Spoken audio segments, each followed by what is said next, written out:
Afghanistan, a nation scarred by conflict, a people longing for peace.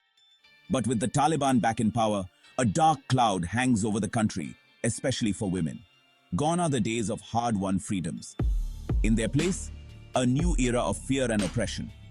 The Taliban, through their so-called Ministry for the Propagation of Virtue and the Prevention of Vice, have unleashed a wave of restrictions, turning back the clock on women's rights. Think of it like this. Imagine a world where your every move is controlled, where your voice is silenced and your dreams are crushed. That's the reality for millions of Afghan women under the Taliban's rule. It's a reality dictated by a strict interpretation of Islamic law, enforced with an iron fist. This isn't just about religion, it's about power, it's about control. The Taliban are using religion as a tool to subjugate an entire gender, to relegate women to the shadows. Their message is clear. Afghan women are not equal citizens. They are possessions, their lives to be controlled by men. Remember those high school hall monitors who took their jobs way too seriously? Now imagine them with AK-47s and the power to dictate your every move.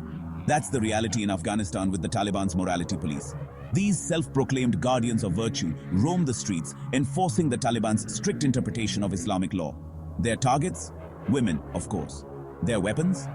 Fear and intimidation. A casual laugh in public, a glimpse of an ankle. These everyday acts can have dire consequences. Women are prohibited from laughing loudly, the Taliban's morality code declares. Why? Because the sound of their laughter should not be heard by strangers. And God forbid a woman's face be seen. The burqa, a full body covering that even obscures the eyes, is mandatory.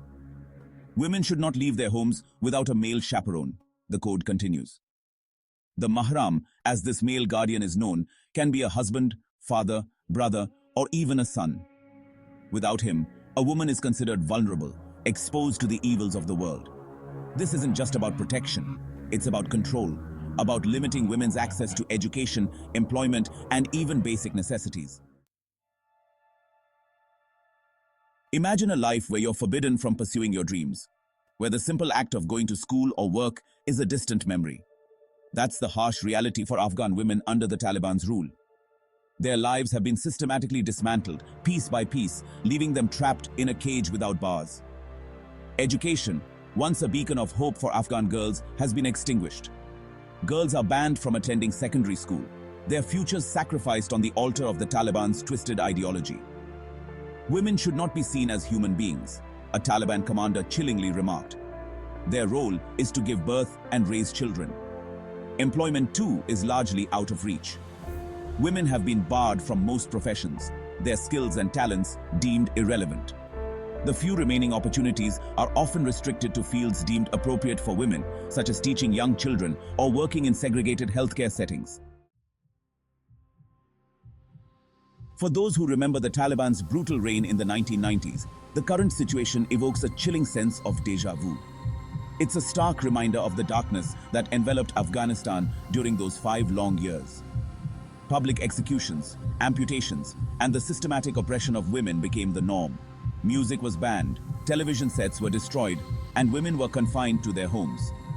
The Taliban's new morality code, while presented as a more moderate version of their previous rule, bears striking similarities to the oppressive laws of the past.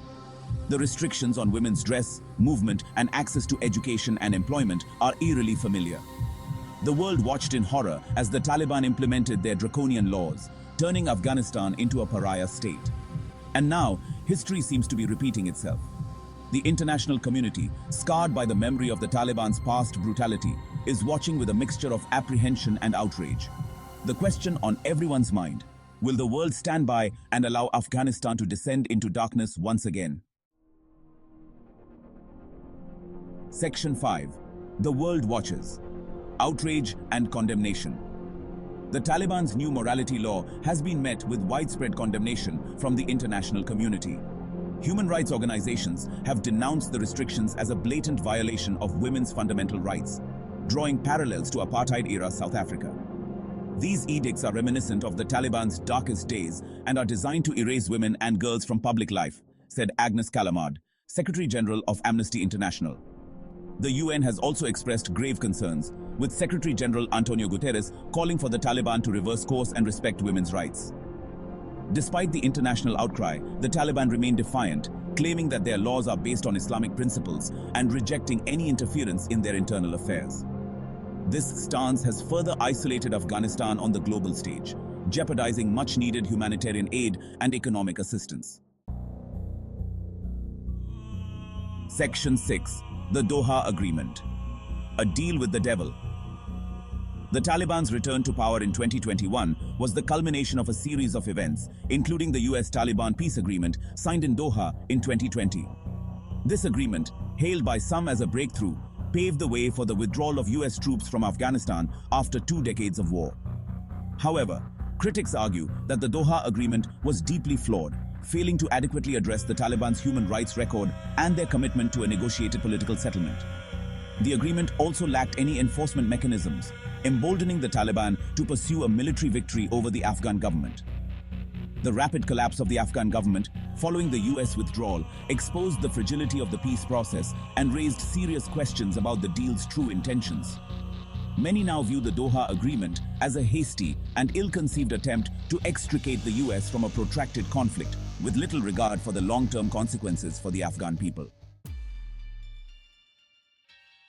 Section 7. America's exit. Leaving Afghanistan in turmoil. The chaotic withdrawal of US forces from Afghanistan in August 2021 sent shockwaves across the globe. Images of desperate Afghans clinging to departing planes became symbolic of the Biden administration's handling of the situation. The hasty exit, after 20 years of war and billions of dollars spent, left Afghanistan in a state of turmoil, paving the way for the Taliban's swift takeover. The Biden administration defended its decision, arguing that the US had achieved its objectives in Afghanistan, degrading al-Qaeda and preventing further terrorist attacks on American soil. However, the chaotic withdrawal and the subsequent humanitarian crisis raised serious questions about the US's commitment to Afghanistan and its people. The US withdrawal marked the end of an era, leaving behind a legacy of unfulfilled promises and a deep sense of betrayal among many Afghans. The Taliban's return to power has cast a long shadow over the country's future, raising fears of a return to the dark days of the 1990s. Section 8. Voices from the ground. Afghan women resist. Despite the Taliban's oppressive rule, Afghan women are not simply accepting their fate. Across the country, women are raising their voices in defiance, demanding their rights, and challenging the Taliban's ideology. From clandestine classrooms to secret beauty salons, women are finding ways to resist and reclaim their agency. These acts of defiance, while often small and hidden from view, represent a glimmer of hope in an otherwise bleak landscape. They are a testament to the indomitable spirit of Afghan women and their unwavering determination to fight for their rights.